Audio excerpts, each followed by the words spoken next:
एक जितेंद्र राजा था। वह सदैव देव मंदिर जाया करता था। वह ब्राह्मणों को नित्य धन देकर संतुष्ट किया करता था। उसकी कमर में सदृश मुख वाली प्रमुखा पत्नी थी।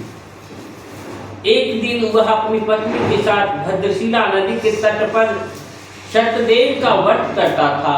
उसी समय वहां एक बनिया आया। वाणिज्य के लिए बहुत धन से परिपूर्ण नाव की नदी को तीर पर लगाकर तट पर उतर गया। वह राजा को व्रत करता हुआ देख नम्रता से पूछने लगा। साधु बोला, हे राजन, आप यह क्या करते हैं? वह हमसे भक्ति पूर्वक कहिए, सुनने की इच्छा है। राजा बोला, हे साधु, यह अति तेजस्वी विष्णु भगवान का पूजन है जो अपने बांधवों के साथ पुत्रादि प्राप्ति की इच्छा से किया जाता है। तब बनिया नमस्कार कर बोला, हे राजा, इस व्रत को मुझसे कहिए, यह मैं भी करूंगा, कारण कि मेरे भी संतान नहीं है। इस व्रत से अवश्य होगी। वह व्रत की विधि जानकर अपने घर में आकर उसने अपनी स्त्री से यह संतान पर व्रत कहा और यह संकल्प किया कि जब मेरे घर संतान होगी तब मैं अवश्य श्री सत्यनारायण के व्रत को करूंगा। थोड़े ही समय में उसकी स्त्री लीलावती आनंद चित्त से गर्भवती हो गई। उसने 10वें मास में अति निर्मल एक कन्या को उत्पन्न किया। जैसे शुक्ल पक्ष में चंद्रमा की ज्योति बढ़ती है, उसी तरह प्रतिदिन कन्या वृद्धि को प्राप्त हुई। वह अपनी स्त्री के साथ साधु बनियों ने कन्या का जात कर्म कर कलावती नाम रखा। एक दिन लीलावती अपने स्वामी से मधुर वचन बोली कि पहले कर्तव्य आप क्यों नहीं करते हैं? साधु बोला, हे प्रिय, इसके विवाह के समय में इस व्रत को अवश्य करूंगा। इस प्रकार स्त्री को समझाकर वह बाहर चला गया। इधर कलावती पिता के घर नित्य बढ़ने लगी। एक दिन धर्मज्ञ साधु बनियों ने सखियों के साथ खेलती हुई विवाह के योग देख दूतों को बुलाकर कहा, विवाह के निमित्त कन्या के लिए योग वर खोज कर ले आए। साधु की आज्ञा पाकर दूत कांचन नगर में गए। उस नगर से एक बनिक पुत्र को लेकर साधु के पास आए। साधु बनियों ने सुंदर गुणित लड़के को देखा। जाति भाइयों के साथ प्रसन्नचित हो विधान पूर्वक अपनी कन्या का उस बनिक पुत्र के साथ विवाह कर लिया। अभ्यावत विवाह के समय भी उस व्रत को साधु भूल गया।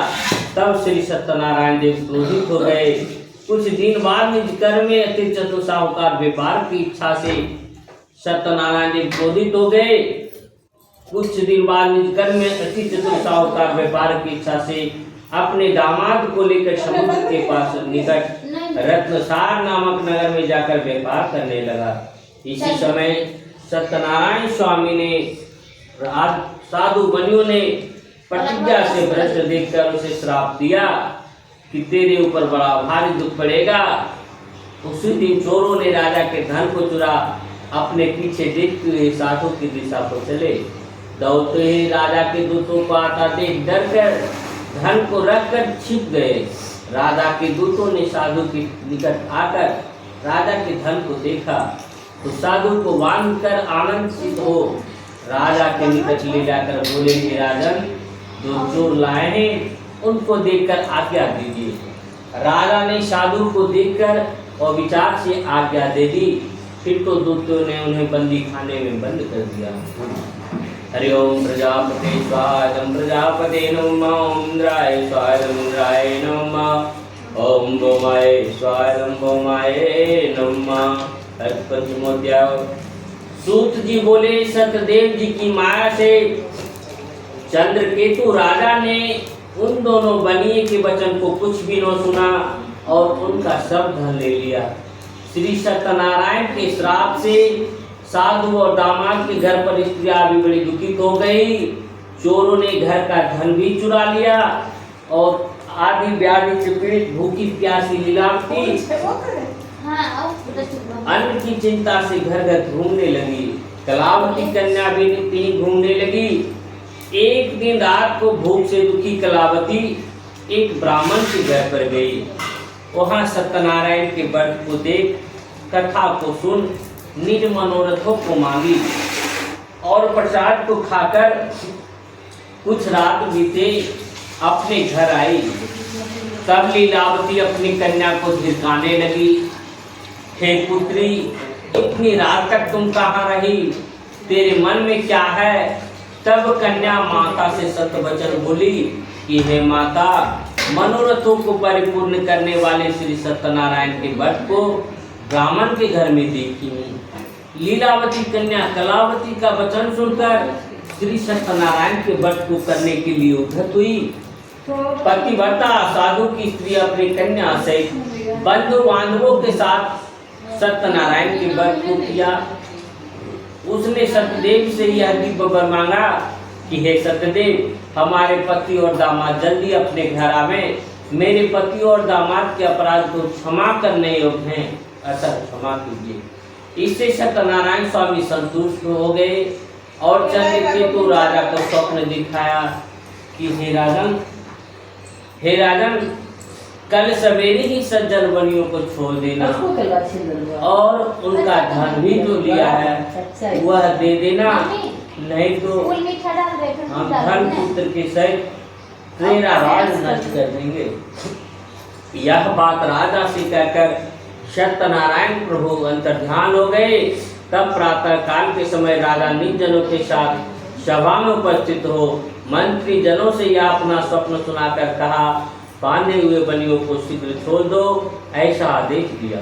यह सुनकर दूत लोग बंदी को बंदी खाने से छुड़ाकर राजा के निकट लाए और विनियुक्त वचन बोले, हे महाराज, हम इन दोनों बलियों को बंधन से छुड़ा कर लाए हैं, अब आपकी क्या आज्ञा है? उन दोनों ने महाराज चंद्रकेतु को नमस्कार कर पूर्वतान का स्मरण करते हुए राजा चंद्रकेतु से साधु तथा दामाद ने कुछ नहीं कहा। बलि पुत्रों को देखकर राजा आदर से बोले, अध्यापक, तुमको बड़ा दुख मिला, अब आप लोग भय न करना। इस प्रकार राजा ने कहकर उन दोनों के हाथ पैर की हथकड़ी बेड़ी कटवाकर छोड़ कर्म कराया। फिर वस्त्र और आभूषण भी देकर बनिया को अत्यंत संतुष्ट किया। पहले जितना धन लिया था उसका दुगना धन देकर कहा कि अब आप अपने घर को जाएं। दोनों बनियों ने नमस्कार कर कहा कि आपकी कृपा से घर जाते हैं।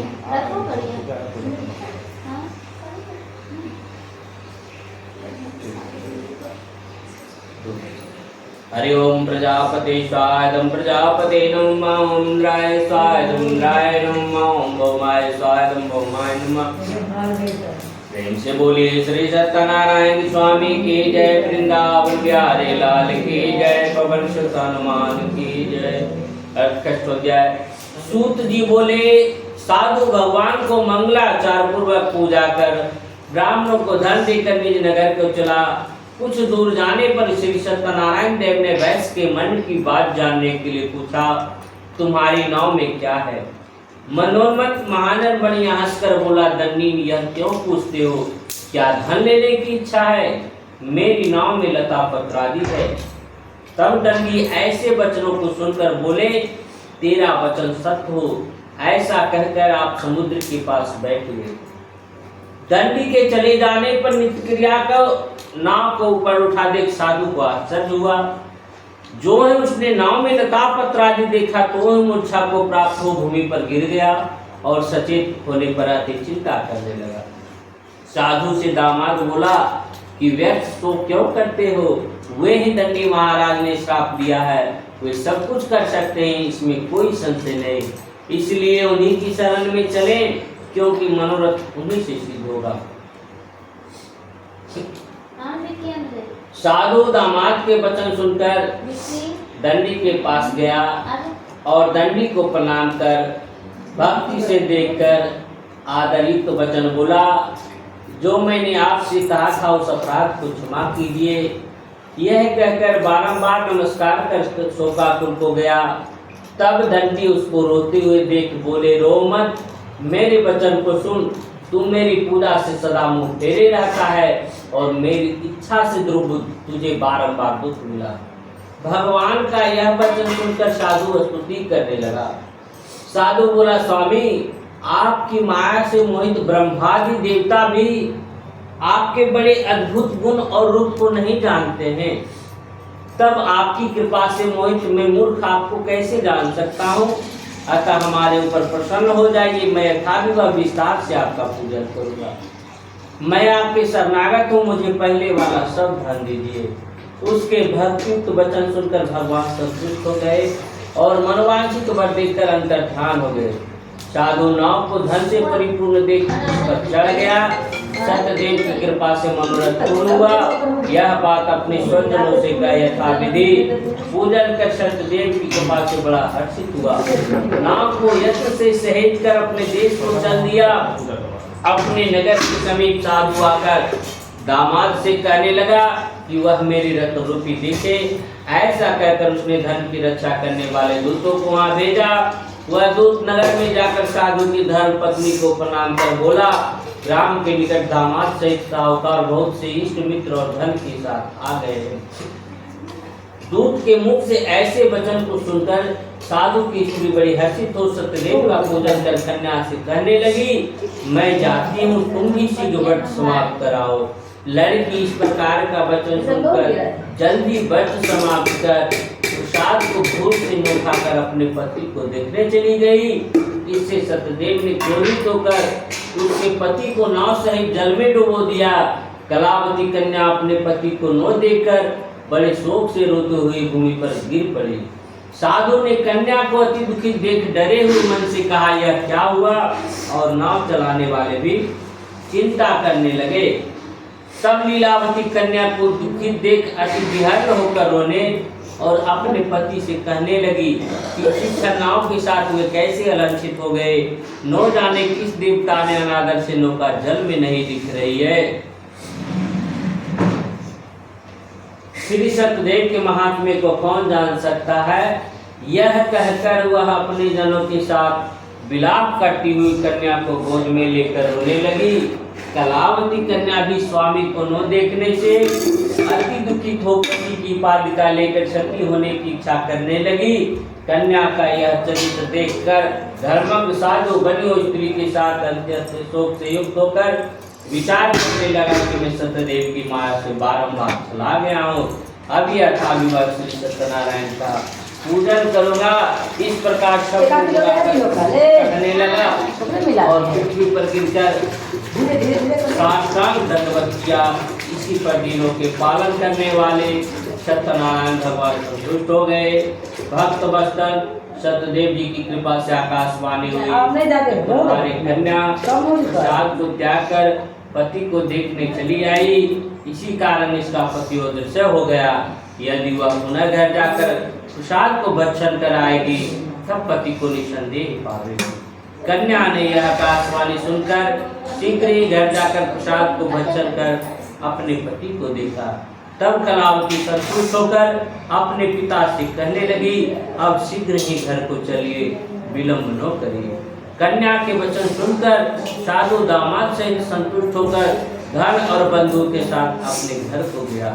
उस दिन से वह हर महीने और संक्रांति पर विधि पूर्वक सत्यदेव की पूजा करने लगा। इस तरह सुख प्राप्त कर वह अंत में सत्यदेव के लोक को गया। फिर शिव जी कहने लगे, हे मुनिश्रेष्ठ, मैं आपसे और भी कथा करता हूँ। हरि ओम प्रजापते स्वाहा प्रजापते नमः। ओम इंद्राय स्वाहा इंद्राय नमः। ओम भौमाय स्वाहा भौमाय नमः। अध्याय प्रेम से बोलिए श्री सत्यनारायण स्वामी की जय। वृंदावन बिहारी लाल की जय। पवन सुत हनुमान की जय। सूत जी बोले, प्रजा पालन में तत्पर एक कर्णध्वज नामक राजा था, जिसने सत्यदेव को प्रसाद को त्यागने से अति दुख पाया। एक दिन उसने वन में जाकर मृगादि अनेक पशुओं को मारा और वट वृक्ष के नीचे श्री सत्यदेव भगवान का पूजन देखा, जिसको गोप लोग बंधु बांधव संतुष्ट चित्त से अहंकार से राजा ने वहां गया और सत्यदेव को प्रणाम।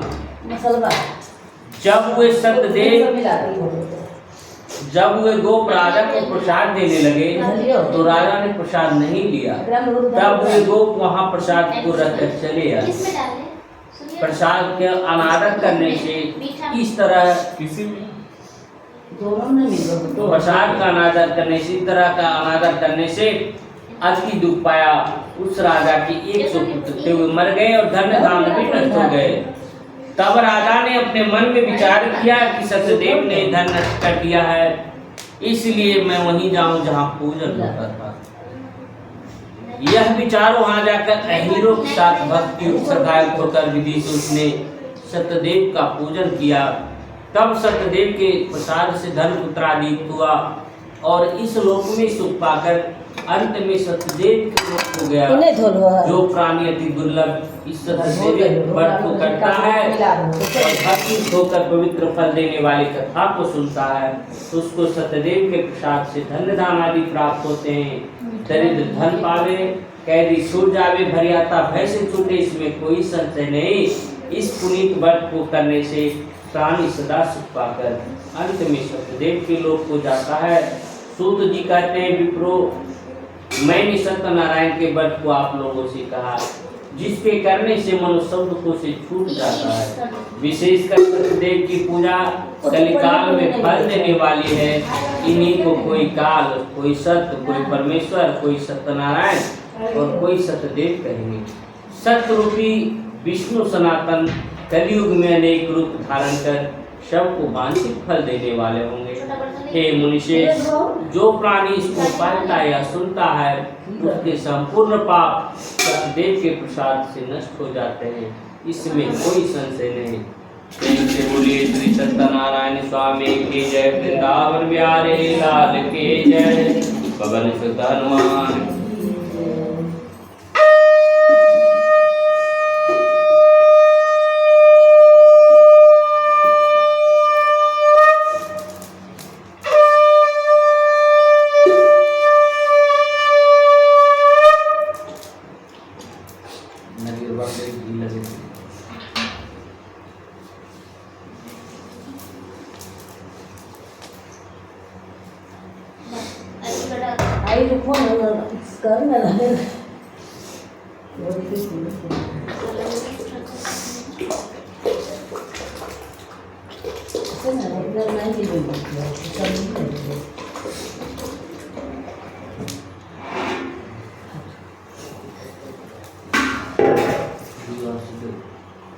हरिओम शांताकारं हरिओम हरिओम शांताकारं पूरा पश्चिम हरिओम शांताकारं भजनसेनं पद्मनाभं शांताकारं भजनसेनं पद्मनाभं श्रेष्ठं विश्वाधारं सदृशं मेघवर्णं। हरिओम प्रजापते स्वाहा, इदं प्रजापते नमः। ओम इंद्राय स्वाहा, इदं इंद्राय नमः। ओम भौमाय स्वाहा, इदं भौमाय नमः। ओम मंगलाय स्वाहा, इदं मंगलाय नमः। ओम बुद्धाय स्वाहा, इदं बुद्धाय नमः। ओम बृहस्पते स्वाहा, इदं बृहस्पते नमः। ओम सूर्याय स्वाहा, इदं सूर्याय नमः। ओम चंद्रमसे स्वाहा, इदं चंद्रमसे नमः। ओम मंगलाय स्वाहा, इदं मंगलाय नमः। ओम बुद्धाय स्वाहा, इदं बुद्धाय नमः। ओम बृहस्पते स्वाहा, इदं बृहस्पते नमः। ओम शुक्राय स्वाहा, इदं शुक्राय नमः। ओम शन्ये स्वाहा, इदं शन्ये नमः। ओम राहवे स्वाहा, इदं राहवे नमः। ओम केतवे स्वाहा, इदं केतवे नमः। ओम वर्णाय स्वाहा, इदं वर्णाय नमः। ओम वास्तुपति स्वाहा, इदं वास्तुपति नमः। ओम पंचलोकपाल देवताभ्यो स्वाहा, इदं तेभ्यः नमः। ओम क्षेत्राधिपति स्वाहा, इदं क्षेत्राधिपति नमः। ओम इंद्रादिदश दिक्पाल देवताभ्यो स्वाहा, इदं तेभ्यः नमः। ओम ग्राम देवताभ्यो स्वाहा, इदं ग्राम देवताभ्यो नमः। ओम कुल देवताभ्यो स्वाहा, इदं कुल देवताभ्यो नमः। ओम सर्वेभ्यो देवेभ्यो स्वाहा, सर्वेभ्यो देवेभ्यो नमः। ओम स्थान देवताभ्यो स्वाहा, इदं स्थान देवताभ्यो नमः। ओम वास्तु देवताभ्यो स्वाहा, इदं वास्तु देवताभ्यो नमः। ओम इष्ट देवताभ्यो स्वाहा, इदं इष्ट देवताभ्यो नमः। ओम सर्वेभ्यो देवेभ्यो स्वाहा, सर्वेभ्यो देवेभ्यो नमः।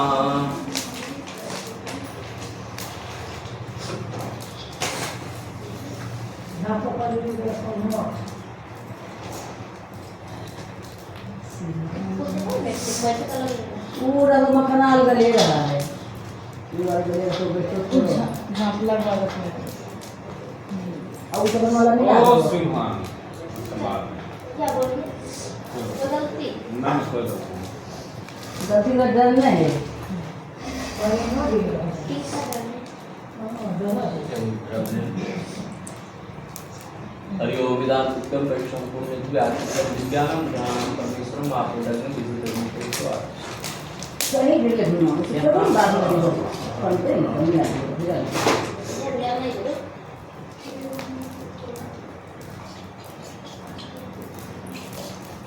कट होती है मिला दो ना यार तो कट दिया। एक ही बार नहीं होगा नहीं मखाना मिला मिला जिसे नहीं देनी है ये अलग भी कर दो। पता ना देने ये अलग ये भी। तो दहु ओकरा में वो अलग भी कर दो।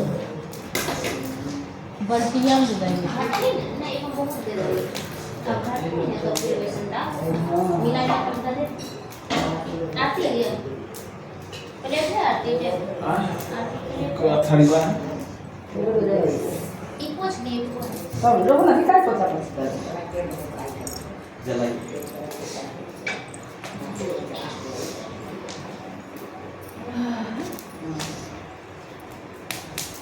ओम जय जगदीश हरे स्वामी जय